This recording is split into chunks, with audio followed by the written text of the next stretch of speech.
Everybody, welcome to the Jim Master Show, Entertainment Lifestyle Celebrity Talk Show series. Our next guest, oh boy, we are so excited.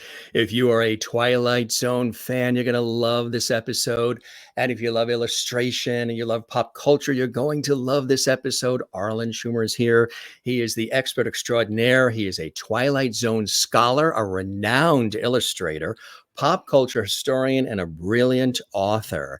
And we are very excited to have him here. Now, I am a super Twilight Zone fan, have loved it ever since I was a kid. Anytime it's on television, even though I've seen all the episodes 1,000,001 times, absolutely love the series, never get enough of it. And it's always so thought-provoking, so inspiring, and so motivating when you watch the episodes. Now, of course, we all have our favorites. Arlen even has his favorites as well. What's really exciting about this conversation, and we're going to have Arlen back for a more in-depth conversation as well.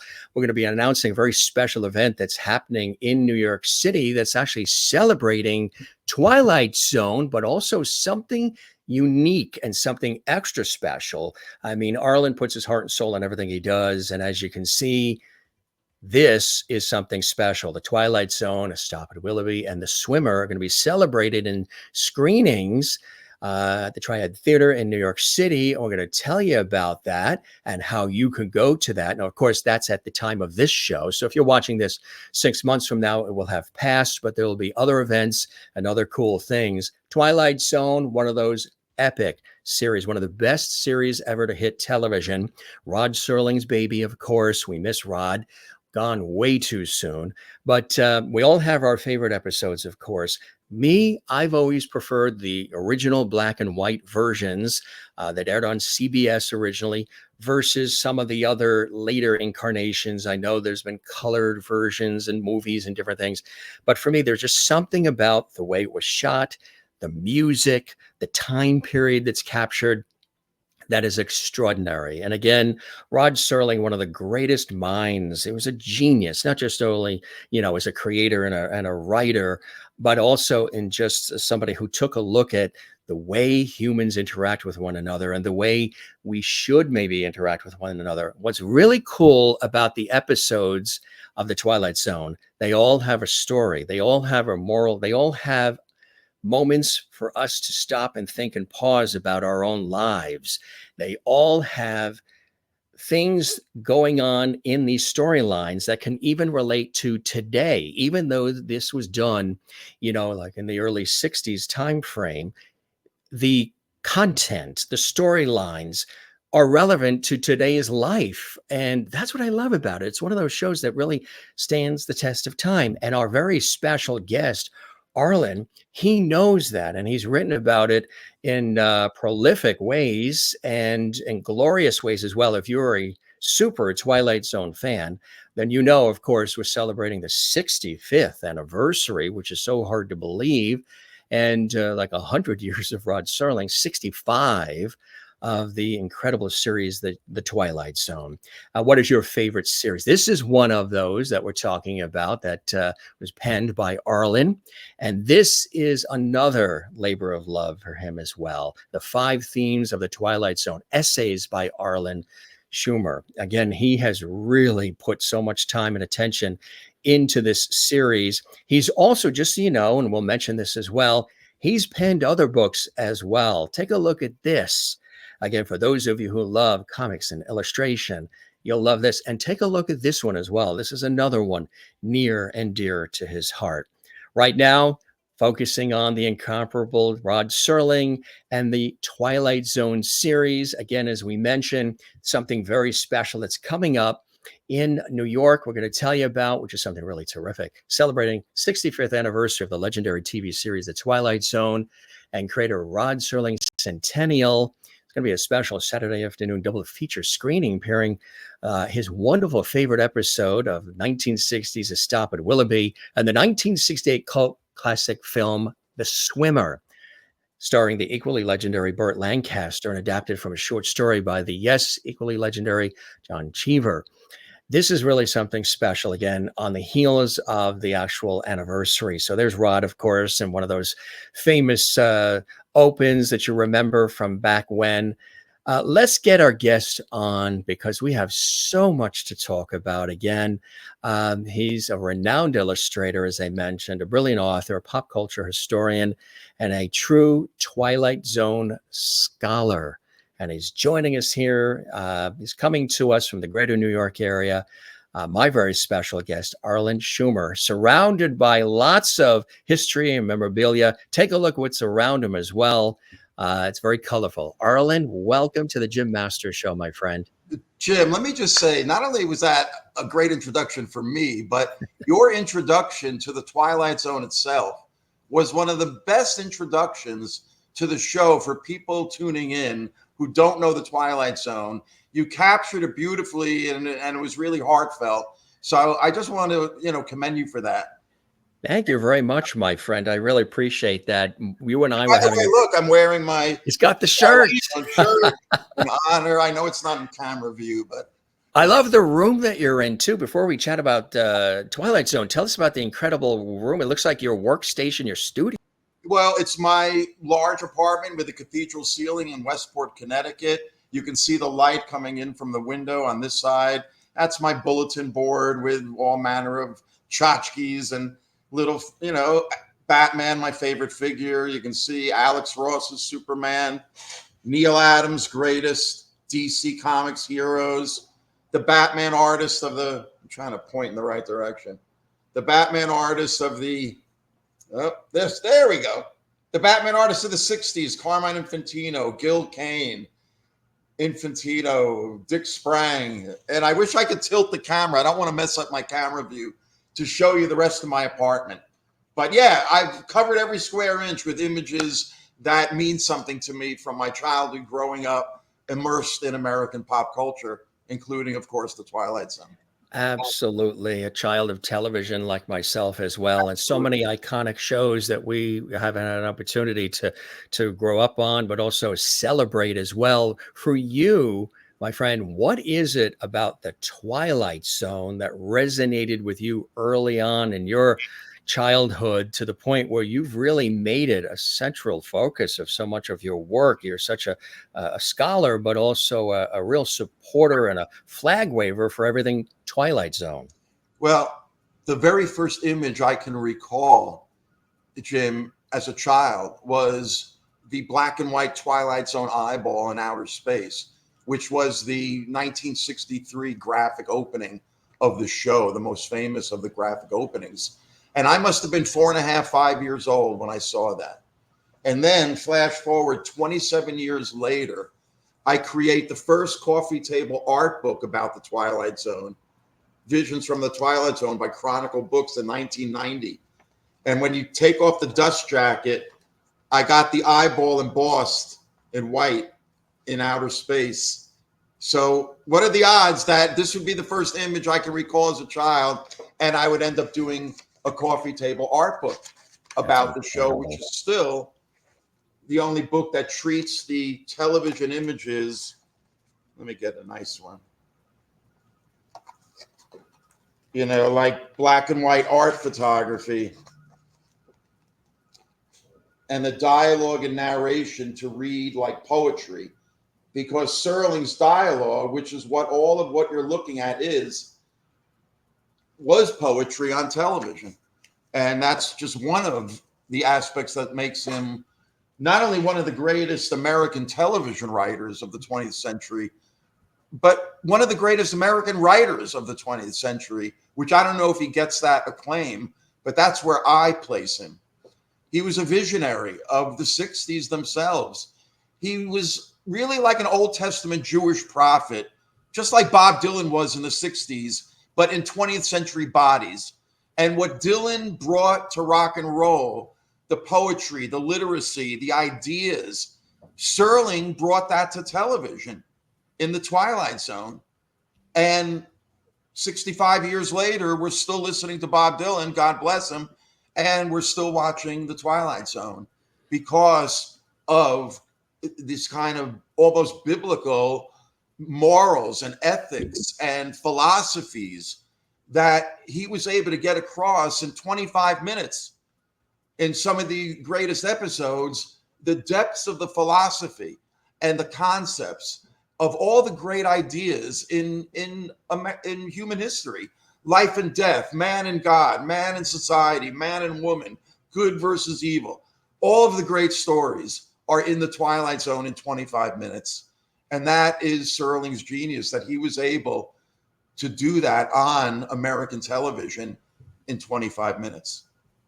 It was really revolutionary and groundbreaking at the time as well. Television had not seen anything like it, and the use of, whatever technology they had available, was they really mastered it. And of course, then there is the theme song, and then there's the music that's the underscoring that sort of enhances the mood that you're already feeling, and then the music just confirms it. The shadowing, the lighting.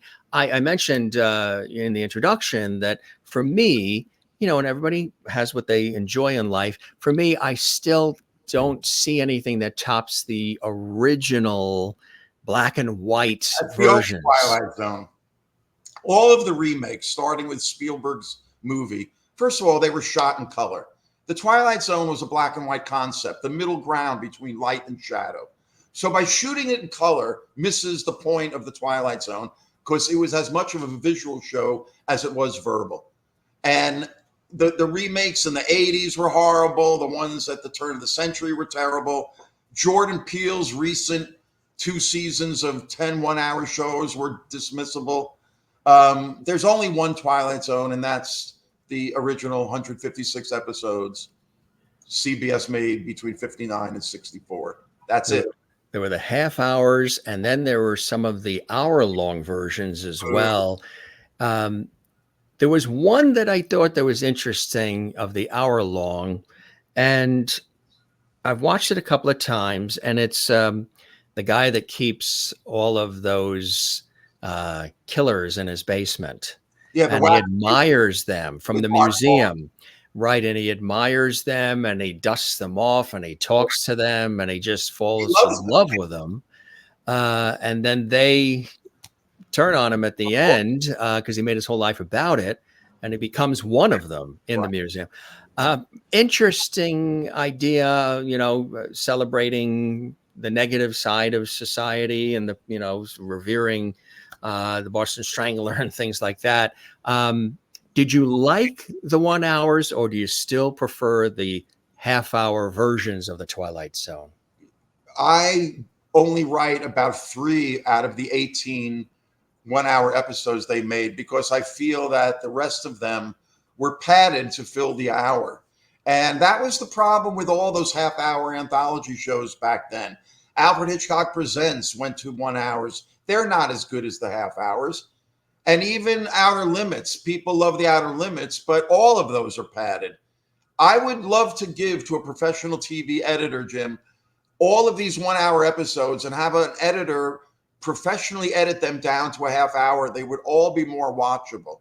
But the only 3 Twilight Zones I felt were worthy of the hours were He's Alive, the neo-Nazi one with Dennis Hopper, Death Ship with Jack Klugman and Ross Martin, written by Richard Matheson. And Serling's best 1 hour was On Thursday We Leave for Home, which, is about, the man and the space colony, and he's left alone on that planet. But to me, it was the 25 minutes episodes, the half hours, that are the greatest hits of the Twilight Zone. Did you like Night Gallery, which followed? No. And here's the thing. I was there. I was young enough or old enough to be there when it started. The first 90-minute TV movie was good. The best episode was the Richard Kiley, the actor in the Nazi episode where he ends up in the crucifix painting. That was the best episode. And then I gave Night Gallery a chance. I watched it back when it was on, but a lot of the episodes were goofy and stupid. It had a tawdry look back then, and when you watch them now, even on the Blu-ray DVDs, which all the Night Gallery aficionado, you have to watch it on DVD. I watched them on DVD. They still look tawdry and cheap. I consider maybe less than one handful of episodes of Night Gallery worth watching, and I know that's going to get all the Night Gallery lovers upset. Well, too bad. That's the way I feel. Even the greatest episodes that they claim Serling wrote, like the Miracle on Mott Street, and they're tearing down Tim Riley's bar, which I think he won Emmys for or something. I watched them back then, and I remember them being great. And I rewatched them again recently just to give the benefit of the doubt, right? To all the Night Gallery. Oh, you got to see it on DVD. Guess what? I thought they both sucked.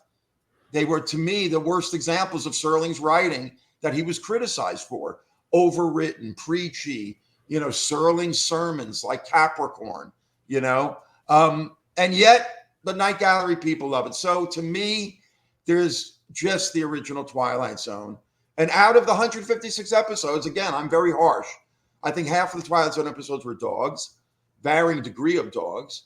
And I forgive them because churning out a half-hour anthology television, unlike series television where you have the same characters and the same sets, Twilight Zone and anthology, you had to tell a new story with new characters and new sets, a new world every episode.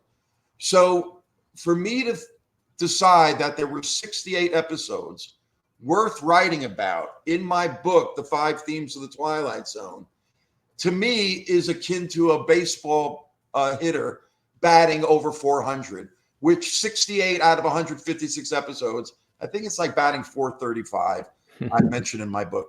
So those episodes to me are the greatest, most classic episodes. And to those lovers of Twilight Zone whose episodes are not in my book, well, my answer to them is, if you feel they're worthy of writing about, write them. But I've staked a claim that there should be a consensus, like in any great work of art. That's what art historians and critics do. They make consensuses. Movie critics make consensuses, right? The AFI movie list. There needs to be a consensus. In the post-internet world, Jim, everything seems to have equal value. There are fans of the worst things that have, fan clubs. So the internet, the democracy of it, gives everybody this sort of, oh, I love this, I don't care what you think. But to me, that's why more than ever, there should be a consensus in a body of creative work like the Twilight Zone. And that's what I basically do with my book. In the book. Yeah. So what, for you personally, what criteria are you looking for? What is it about? And there you go there. What is it about a particular episode that stands out for you? What's the criteria that you have personally that meets what you need for it to be one of the better episodes? That's really a great question, Jim, because that's the essence of art itself. What is it about a certain sort of subjective, right? Yeah. Respond to? It could either be visually at first, emotionally at first, a mixture of the two. You could look at Guernica now and you could get something out of it without knowing anything about what Picasso based it on, the attack on Guernica, by the Luftwaffe or whatever happened back in 1937, right? Whenever that happened. But my point is, any work of art that you respond to, you're responding to a synapse in your mind and brain and heart and soul on all levels simultaneously that makes you think something is great, why something speaks to you, whether it's music, art, writing, dance. All the art forms are about getting you to feel something, to learn something, to aspire to something, to react, as opposed to sleepwalking through life. The cliche, take time out to smell the roses, is really the raison d'etre of all artists. Is you want people to step out of their normal life and appreciate life on all these other levels that you might not be getting in your daily existence, especially with our 9-to-5 workaday world. You have to take time out to smell the roses and to appreciate art. So what makes a Twilight Zone episode? It's all those things. It's the concept. It's the surprise ending. It could be a great actor's performance. it's usually a combination of all of those things. A great story, great dialogue, great acting, and a great theme, moral, message, fable, whatever you want to name it or call it. The greatest episodes have all of these facets of a half-hour television show working at 110% creative level. You know, I call the episode Walking Distance the greatest time travel story, not just of the Twilight Zone, but of any medium. The half-hour episode with Gig Young, where he walks back in time, meets himself as a child, gets to talk to his father, which was, of course, Serling's doppelganger, trying to talk to his own father, who he never got to talk to, because when he died of a heart attack at the age of 53, Serling was still overseas in 1945 or 6 in Europe, and they wouldn't even let him go home for the funeral, which for a Jewish boy to not be able to bury his father was a you know, a shanda. Very, very much You so. know, but yeah, go on. So Walking Distance, yeah. I call it the Citizen Kane of television. And why do I make that grandiose comparison? Well, what makes Citizen Kane Citizen Kane? Everything about it is at 110% creative level. The story, the screenplay with Herman Mankiewicz, the cinematography, Greg Toland, the music, Bernard Herrmann, who ended up doing all of Hitchcock's films and the Twilight Zone soundtracks. And the editing, you know, Robert Wise was the editor, and Orson Welles, the acting, the concept, everything about it is at such a peak creative level. And then, of course, it's got one of the greatest movie endings of all time. So put that all together, that's what makes Citizen Kane, up until Vertigo supplanted it, used to be, right, Jim, the #1 movie rated by critics. So Walking Distance, when you watch that episode, especially the second half, it's the Citizen Kane of television. All of those elements, concept, dialogue, acting by Gig Young, the cinematography by George T. Clemens, Twilight Zone's director of photography, the music by Bernard Herrmann, maybe his greatest television soundtrack, certainly, and I maintain his greatest soundtrack in a career full of them, is in Walking Distance. And it was voted the single greatest episode at the 2019 60th anniversary Twilight Zone Convention in Binghamton, single greatest episode. So, and that's just one, maybe, like I said, the single, but to me, you know, the 68 episodes I wrote about all have aspects of those things, whether it's a great performance, a great story, an incredible surprise ending, the philosophical depth of the show, any or all of those coming together makes an episode great in my eyes. Do you have a favorite episode? You know, it's always been Eye of the Beholder, the pig-faced episode. I think all the surprise endings. Right.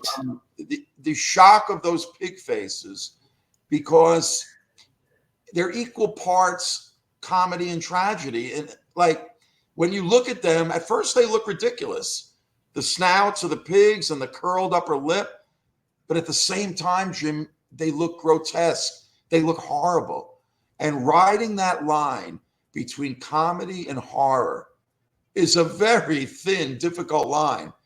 You know, today's special effects are over the top. Everything's drippy and gooey, right? Like Alien. But the Twilight Zone makeup director, William Tuttle, was a master with those pig faces. So I think the combination of horror and comedy is what makes those pig faces burn their way into your brain forever. And how they match the personality of the individuals. That's too. A different episode called Masks.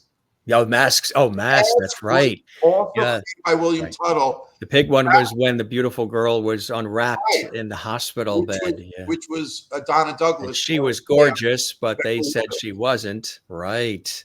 And you see, Masks was another. Yeah. Those masks mirrored the inner personality of this terrible group of people. Such a great way to capture psychology and what people are like inside. Yeah, absolutely. Do you remember the very first episode of The Twilight Zone you ever saw? I remember my very first. Again, I remember the eyeball. Yeah. Again, for some reason, the eye of the beholder, by burning its way into your brain with those pig faces, that just seems to be the first Twilight Zone episode as a child And I can recall affecting me. And it's minimalism on that too. visceral, but such a visceral level. Right, and it was very, like, minimal in terms of the way it was shot, it was the shading and the walls and just it didn't require all kinds of glitz and glamour. It was perfectly made for what most Yeah. people were watching it on, a relatively small black and white television. Perfect. And I call it almost like an electronic puppet theater, that the way the Twilight Zone director of photography and the directors, they design their shots for television. Some of the greatest close-ups of all time, Jim, are on the Twilight Zone because they knew they were shooting not for the big screen, but for a small black and white rectangle. And in my works, in my original book, in the lectures I do, I pay homage to those incredible black and white television images that in my first book I treated like black and white art photography. Mhm. I love the one on Maple Street when everybody was going at each other thinking they were the monster. They were the monster. Yeah. What a great sort of capturing of how people are when times get tough. And it's interesting because, like I said, so many of these episodes are not only a reflection of then, but they're a reflection of humanity, regardless of the date on the calendar and how people treat each other or don't treat each other and suspect that the neighbor is the Martian. And just incredible. That was a favorite of mine. Also, the first one for me that I ever saw was the episode where they feel the woman and the older woman and the younger woman. I think it was it Lois Nettleton was playing the younger woman. Midnight Sun. Getting closer to the sun and just all the things that were happening. The thermostat bursts and global warming. Yes, and turns out that it's the opposite. We're moving further. Total twist. When I first saw that, and I was so drawn into we're moving hotter closer to the sun, and everybody's evaporating, trying to go to cooler environments and what have you. And eventually that's not going to happen too much longer, and the whole thing is just going to blow up. But the fact that at the very last part, it's a total flip of what the road you were going down, thinking we're moving hotter and closer to the sun, and then it was the opposite, was brilliant. That was the very first episode that grabbed me quickly, and said, I need more of. But you have some now. Is that one that you like? Well, both of those, of course, are in my book. Yes, I have the 5 themes. So Monsters Are Doing Maple Street, I put in the theme Suburban Nightmares. And the other episode, of course, is in Science and Superstition, the science fiction episodes. But both of those post-pandemic, I put together a webinar called Twilight Zone in the Age of Corona, because the issues we were dealing with in the case of Monsters Due on Maple Street, when we were cut off from the rest of society by the pandemic shutdown, and how people turned on each other.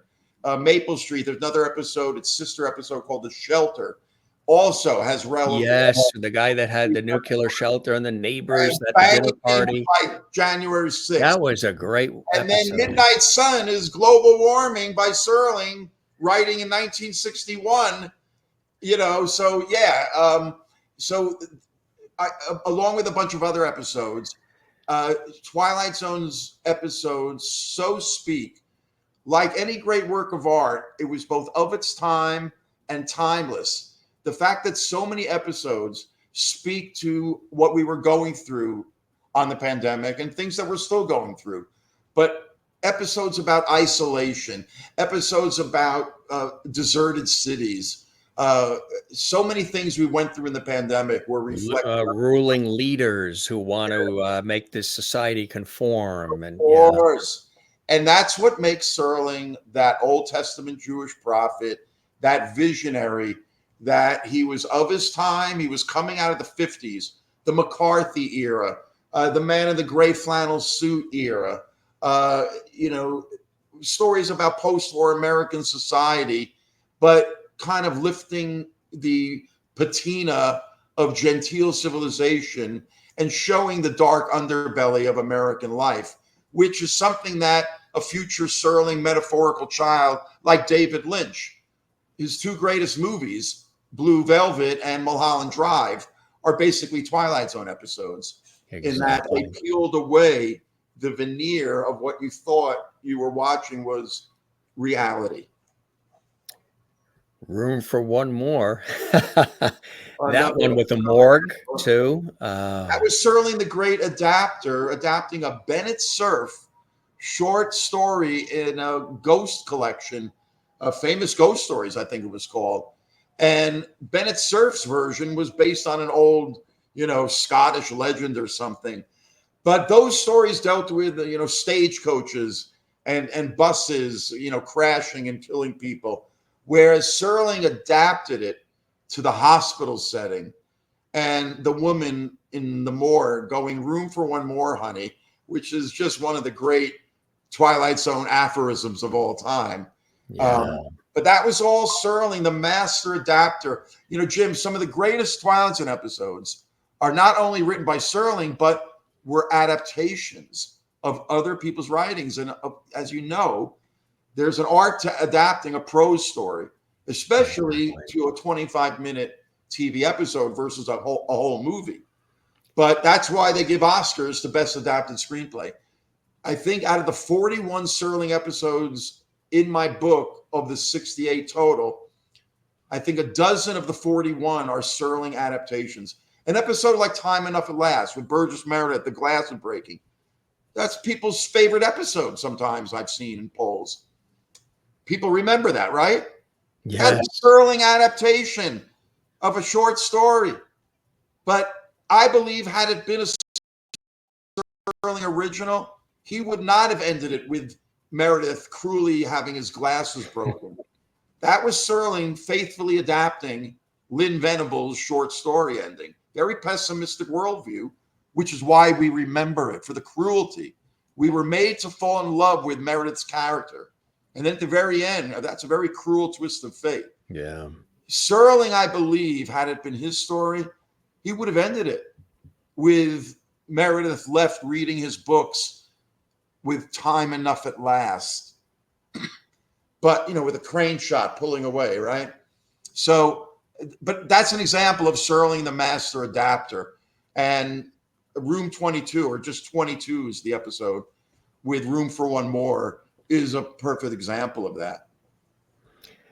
The other episode too, where I forget the lead character, the actor, but he was an actor playing an actor on a set One of my with a favorites. perfect house, the suburbs, perfect wife, all of it.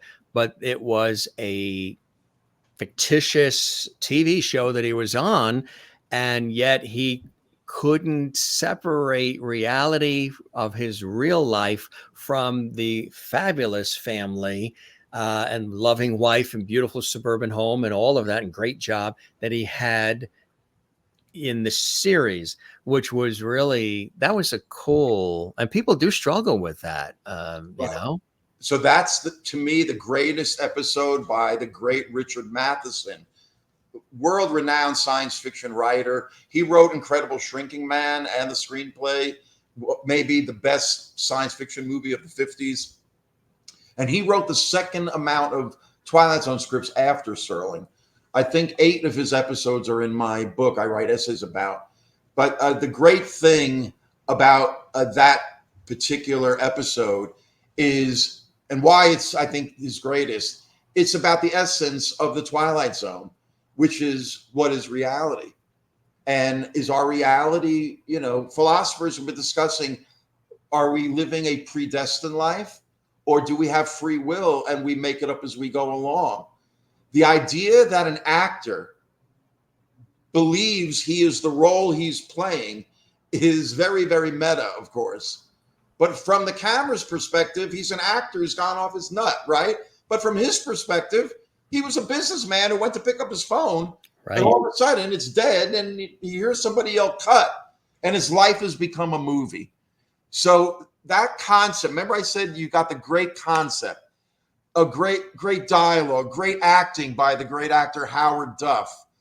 And of course, the great ending where you're left to decide which was the truer reality.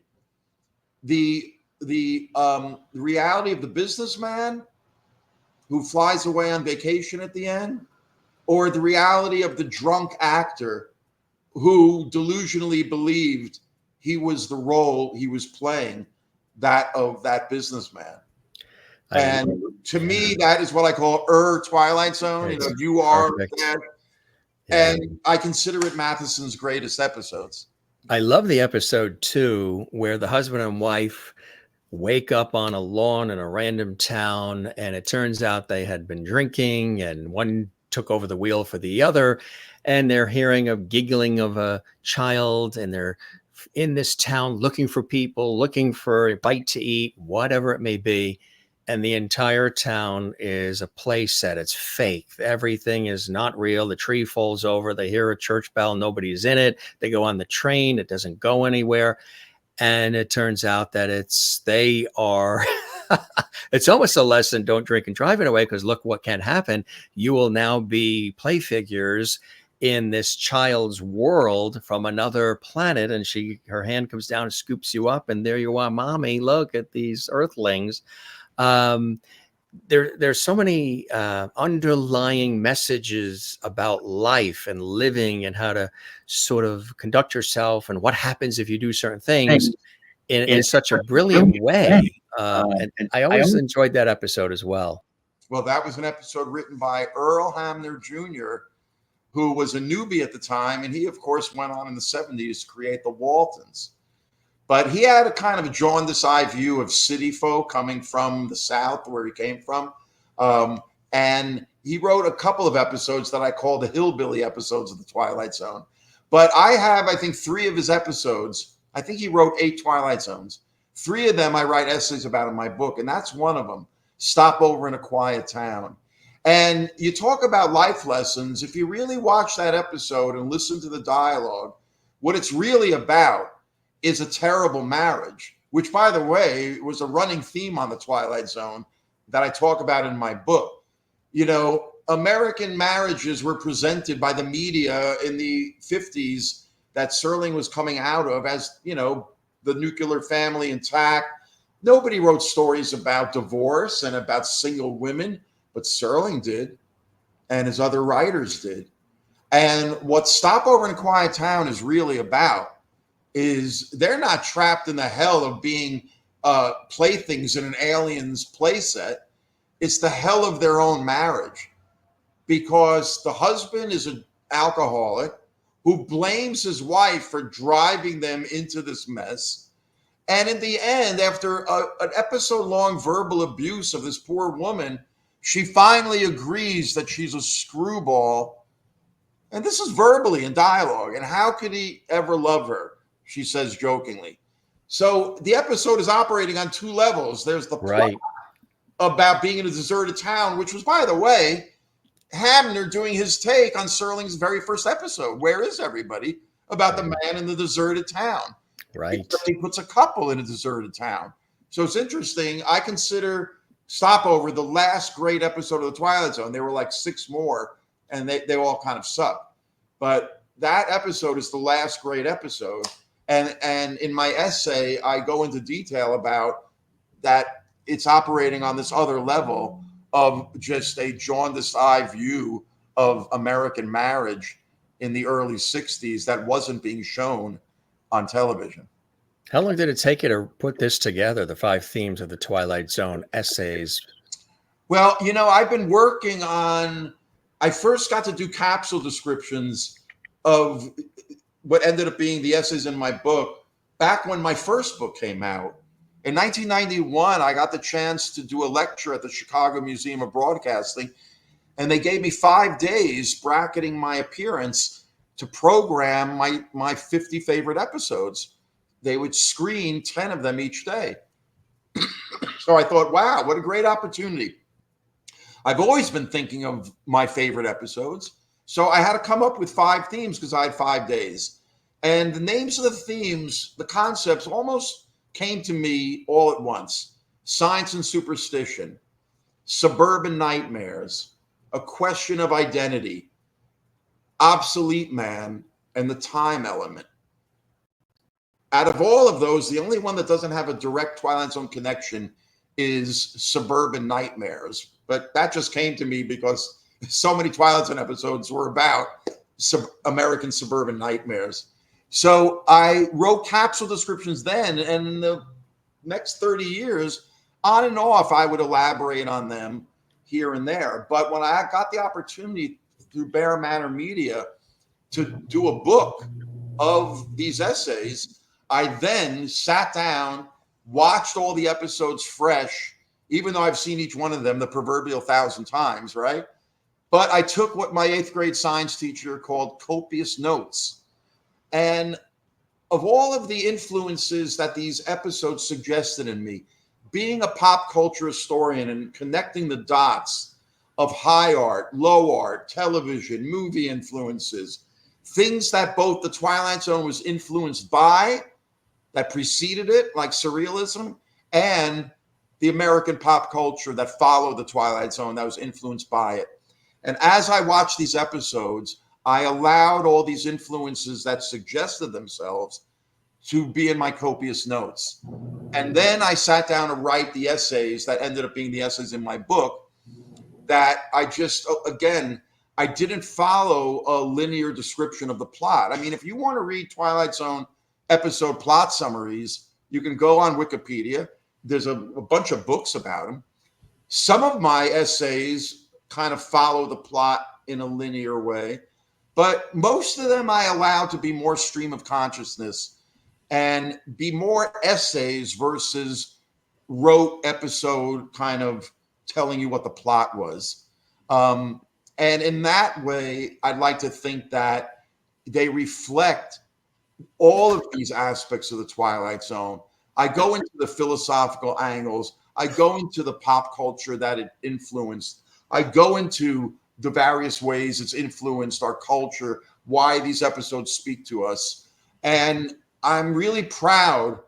I've been a visual artist most of my life as an illustrator and graphic designer and art director, and I've written enough and been published enough to call myself a writer, Jim, but this book really is about me as a writer of pop culture criticism that I'm just looking forward to people, not only like you, but everybody who loves the Twilight Zone to read, because even the most ardent Twilight Zone aficionado that's seen these episodes as many times as we have, if I've done my job well, Jim, they will maybe glean something, learn something, feel something that they never felt before about these episodes and cause them to see them anew. And then, of course, for the newbies and everybody in between, I guarantee you, no matter how much you think you know these episodes, I will shine you on to an aspect that I will bet dollars to donuts that you did not consider before. And that is the whole fun of it. I recommend people getting my book and using it as a kind of viewer's guide. The Twilight Zone, you can buy it on DVD, on Blu-ray, or it streams on Paramount Plus. And, they're streaming the Blu-ray version, so they look crisp and beautiful.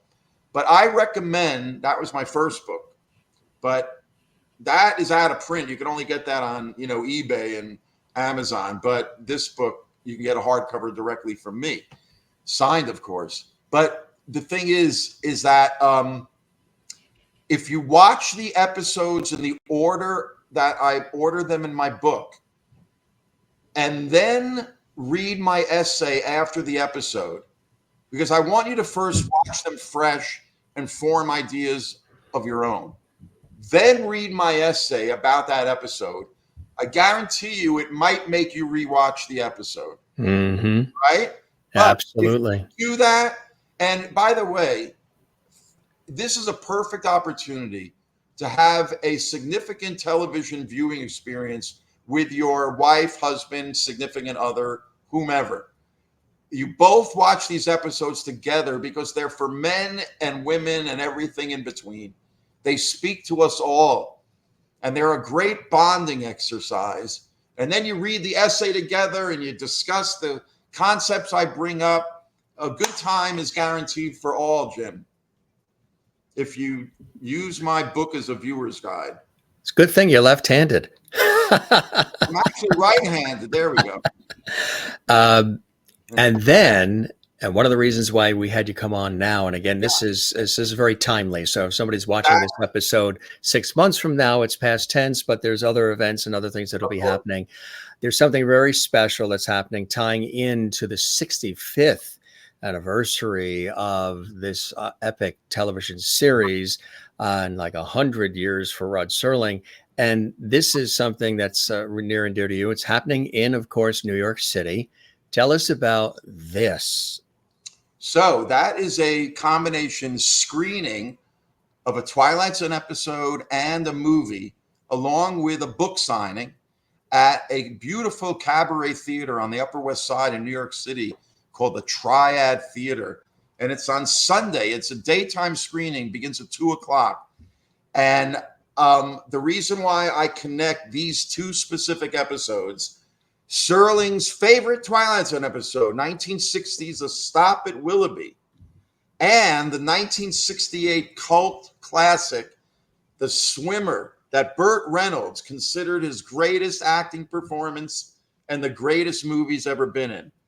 Marvin Hamlish's first score, by the way, in The Swimmer, and still maybe his greatest. But in between that episode and the movie was, of course, the 1964 John Cheever's short story, The Swimmer, itself celebrating its 60th anniversary this year. Well, I make a case in my presentation that Cheever was influenced to write The Swimmer from the Twilight Zone episode, A Stop at Willoughby, which is all about a harried Madison Avenue ad exec who can't take the pressure of the rat race. It's another one of Serling's doppelgangers, because in the 1950s, when he was living here in Westport, Connecticut, he was commuting to New York City to work on those live television productions that won him 3 Emmys in a row, that gave him the creative clout to go out to LA to do the Twilight Zone. And he probably witnessed the pressure that all these American businessmen were keeping inside of them on the train every day back and forth, when, of course, it was mostly men commuting. And he wrote about and Stop at Willoughby. And if you know the episode, it's one of the fans' favorites, but Serling declared it his favorite. He wakes up, he keeps dozing off on the commuter train and waking up in this 19th century Eden called Willoughby, with Huck Finn walking around. A simple time. Beautiful 1880s, whatever. That was Serling's idea of American idyllic time, right? Not for everybody, like black people and women, but that was one of Serling's idols, Idyll, if I'm pronouncing that right. And at the end of the episode, spoiler alert, he loses his wife.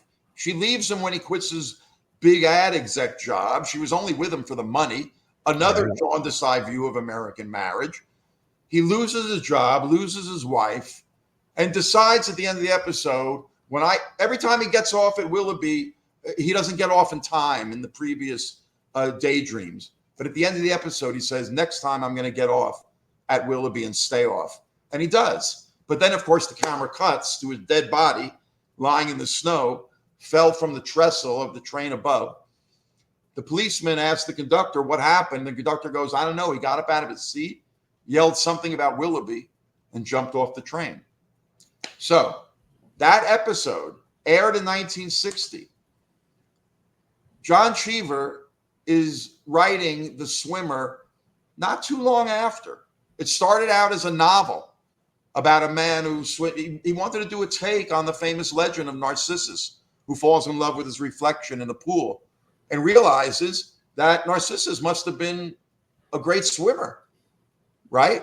And he writes a novel, or so he thinks, about a man who swims across town in all these swimming pools. But he realized that would be too long of a conceit, a novel-length story about that. He figured it would work better as a short story. And so he writes the classic, The Swimmer, which then gets made into this incredible film 4 years later. But in my presentation that I'll do at the Triad, I screen Willoughby first, I give a little introduction, and then I link it to how I believe what Cheever did, if you know the short story. The man, swims across town, and then by the end of the story, spoiler alert, you realize he was a former ad exec who basically was a philanderer and lost everything, his wife, his kids, his lifestyle, and maybe had escaped from a mental institution and winds up swimming across, who knows? But you're left as the reader and the viewer to fill in the blanks. Well, based on what I just described, I believe what Cheever did was he took the character of the guy that jumped off the train in Willoughby and said, what if he hadn't jumped off the train? What if he had to experience coming home to no wife, no children, no job? What would happen to him? And that is where Cheever begins the story, The Swimmer. And that's the presentation I make. And by the way, if you've never seen The Swimmer, because it's a cult film, learn why Burt Lancaster, the great Burt Lancaster, considered it his greatest film and his greatest performance. Jim, have you ever seen The Swimmer? Yeah, and it is incredible, and I can see how he says that. Filmed in Westwood, in the surrounding area. Absolutely. I want to let people know there's limited seating at the Triad Theater, and tickets are only $25.50 if you want to get an autographed hardcover of Arlen's book, which is really fantastic. And it's going to be a very special day. And here is, you can start here. Go to Arlen's website because he has all the information there on his site. And it's a fantastic site. And he always keeps it updated, and you'll really enjoy it. And you'll see other things that Arlen has done in his incredible career, not just Twilight Zone as a scholar, but he's a pop culture historian. And he's an incredible and a brilliant illustrator as well. As a matter of fact, real quick, we have something that sort of illustrates that, and it goes back a year or two, and it's when 2020 visited him and showed off some of his incredible work. Take a look. Hi, I'm Arlen Schumer. I'm a comic book artist and a comic book historian, lover of American pop culture, and welcome to my home. There's an entire history of Batman just in these figures that I've assembled. You have the Batman model kit from 1964. Here's the Batman of the animated series from the early 90s. Here's Robin first introduced, more of an imp.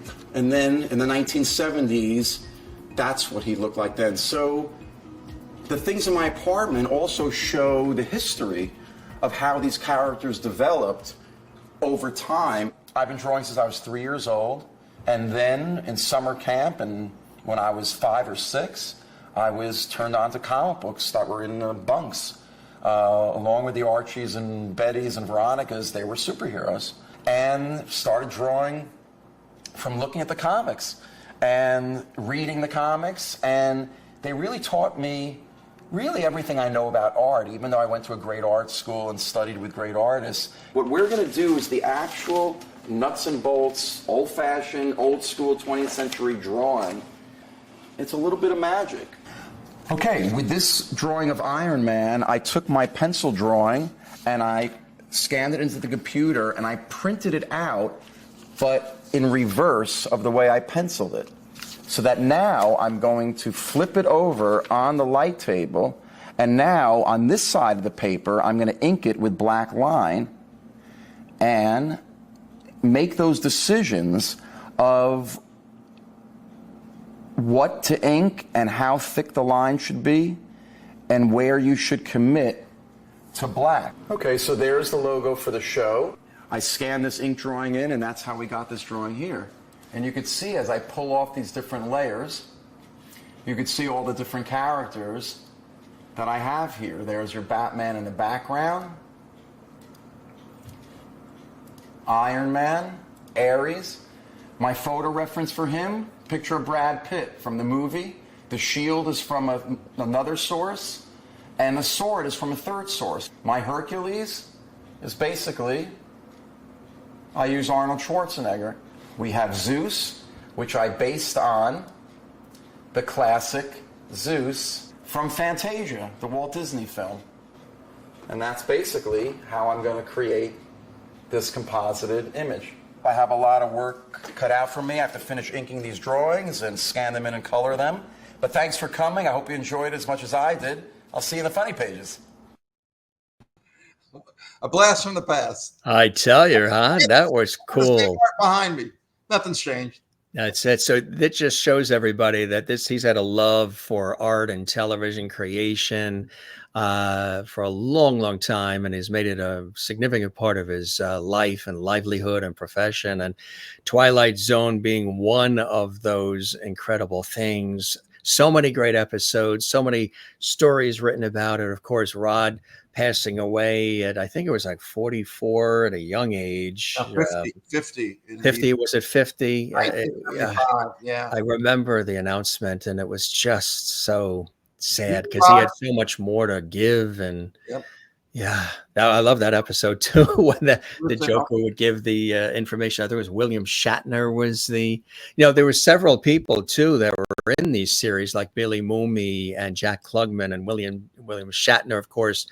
Well, so many great movie stars. Yeah. Charles Bronson, Robert Duvall, Robert Redford. Yes. The list goes on and on. And character actors and up and coming. And women, Elizabeth Montgomery, Carol Burnett. Elizabeth Montgomery. It was really across the board. And of course, the episode with Shatner where the monster is on the wing of the plane, everybody refers to that. And whenever they talk to William Shatner, they always bring that up, playing on people's fear of airplanes, which were sort of newer, the jets and flying across the country and everything. And of course, that's the plot. It was really about what happens when you've seen something, when and only you saw it, something that everybody else thinks is bullshit. Is outlandish, right? And we can all relate to wanting to express ourselves.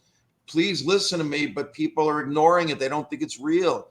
And that really, the plot is it's based on the Gremlins. That's what brings you in, right? Officers thought they, felt was, sabotaging their planes. Right. Called them Gremlins, wherever that word comes from. Yes. But yeah, Matheson wrote that episode based on that. But again, in my essay, I talk about how the subtext of the episode is Shatner was recovering from a nervous breakdown, which we learn as we go along. Same business pressures Yeah. that the guy in Willoughby jumped off the train because of. It was the American businessman not being able to perform at a time when American media portrayed the American businessman as happy and successful and supporting the 2.4 nuclear children and the whole go-go American lifestyle.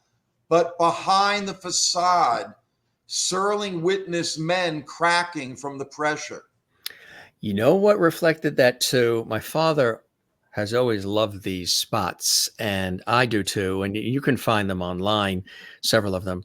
I used to love the Colt 45 beer commercials with the guy that would be sitting in the chair and all he wanted was his Colt. And this is around that time period, 60s, maybe into the 70s too, where he is, no matter what outlandish situation is happening around him, monsters coming out of the ocean, planes almost hitting him, trees falling down in front of him, the craziness of the busyness and nuttiness of life and all the pressures and everything else, all he wants is his Colt 45. And there would always be this well-dressed waiter or somebody else that would come and deliver it. I think they had Red Fox coming down in a race car, losing control in this race car down a snowy mountain. All of a sudden, the car just happens to stop right at the chair and table.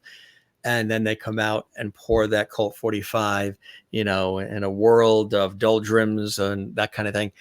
They would capture that time period as America was growing and the industrial nation and suburbia and all of that through television, through spots like that, through Twilight Zone, other things. Even a little bit of like the Dick Van Dyke Show brings some of that in, another fabulous series too. We've talked about that a lot here on our show as well, but these are reflections of society. And that's why these shows last, because they are, characters we enjoy, the music, the lighting, the shadowing, the storyline is, they're effervescent. They're evergreen, which is really great stuff. And this was great. This was great stuff, my friend. And I love this conversation. We're going to definitely have you come back. Just really scratching the surface as we're celebrating the 65th anniversary of Twilight Zone. You have this amazing event coming up in New York City, folks. Go to the website, go to Arlen's site first, check it out. It directs you right to the tickets, the Triad Theater. It's coming up the 27th. It's going to be amazing. He's going to be there for the screenings. You can, Q&A and chat. He's going to have the books there. He'll sign them for you as well as we celebrate one of the most incredible geniuses, the one and only Rod Serling, the incredible Twilight Zone, and everything wrapped around that. My friend, this was really amazing. Wow. Thank you, Jim. I appreciate the time, and there's so much more to cover when it comes to the Twilight Zone. Of course, I think we covered in this hour a good deal of material. What would be one final thing you'd want to say on this episode in reference to, you think, where the Twilight Zone sets and rests in the annals of television history, American history, and just society at large? Well, they've taken polls of the greatest TV series of all time, and I rarely see Twilight Zone #1. I see The Sopranos, Breaking Bad, Seinfeld even, and those are all great shows. But, if the aliens beamed down right now in front of me and said, we have room on our spaceship for one Earth television show, are you going to give them The Sopranos? Are you going to give them Breaking Bad? No, I'm giving them about 25 half-hour Twilight Zone episodes that will tell the aliens everything they needed to know about the human race. And whether it's, like I said, all the great issues of life and death, man and woman, man versus society, good and evil, time, space, the dimension of imagination. These are timeless stories that are both of their time and, like all great art, timeless. And this idea of Serling as an Old Testament Jewish prophet really is apt, because I was describing the contents of my essays that I tried to get across the wisdom, the profundity of the concepts of Serling and the other great writers in my essays. And it occurred to me, I said, you know what? My book is the Torah of the Twilight Zone. And the Torah, of course, is the Old Testament, the first 5 books of the Bible and other writings. And, you've got your 5 books of Moses. I got the 5 themes of Serling. But as grandiose as that title sounds, I'd like to think that's really what the book is. So I hope all lovers of the Twilight Zone will get my book and read it, and again, rewatch the episodes fresh, and hopefully you'll agree with me. Absolutely, my friend. This was a rich conversation, and truly, I love the fact that you were able to pop on quick. We did it because of the event coming up, but we're going to have you back to talk about some of the other cool things you're doing and more of the Twilight Zone. And I really appreciate your generosity of time, Arlen, and I hope you enjoyed the time with me as much as I absolutely have with you. Are you kidding? We just hit the tip of the iceberg, That's it. And I hope the show met whatever expectations you had, and it was enjoyable for you, my friend. Absolutely. I want to thank you for just giving me this time also at the 11th hour like this to help me out. And I'm looking forward to meeting you in person now that we know we're both We are in the area, right? And also, I want you to come over to get we'll your come over and we'll copy of my play. book. No, Now, come over, we'll hang out. and I hope you enjoyed the format and what we do, Love it. conversational, Are you free flowing. Let's do more. I'm available anytime. Thank you, Arlen. Appreciate it. You be well, and we'll chat again soon. You got it. And congratulations on keeping the flame alive for the Twilight Zone and everything else, my You friend. got it. Come see us again and You spread got the it. word about our show. We would love it. Oh, I will. Listen, I'll be promoting this and plugging the If link. you know other guests and what on all have my you, You just send me the right links, and we're will good to go. post those over all of my social media. Fabulous. So friend me, Yeah, sure we we're will. connected on Instagram and Twitter, X, whatever. Absolutely. All right. You be well, Arlen. Listen, I look forward to you coming over. I'm not going to mail this to you. You're going to have to pick No, I'll come over and get it. We'll hang out. Okay. Thank you, Arlen. You be well, okay? You got it. Take care. Take care now. Arlen Schumer, renowned illustrator, author, and he is a Twilight Zone scholar, pop culture historian. And what a pleasure, absolute pleasure to have him here on our show.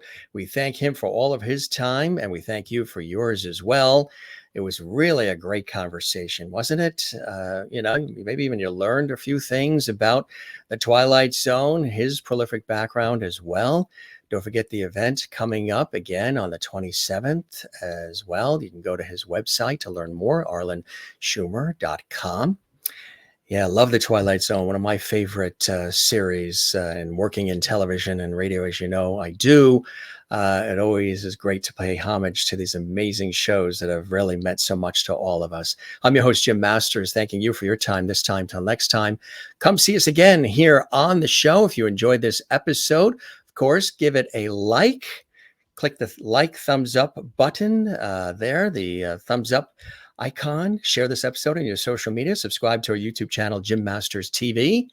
And of course, leave a comment right below this episode. We would love that. And thanks for everybody doing that as well. And our YouTube channel is Jim Masters TV.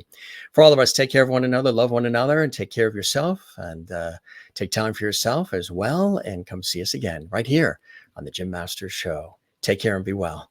And again, we will keep the light on for you. We say that all the time. We keep the porch light on for our guests. Well, we will keep the porch light on for you as well. Come see us again here in Loverty Hall at the Jim Masters Show. Cheers.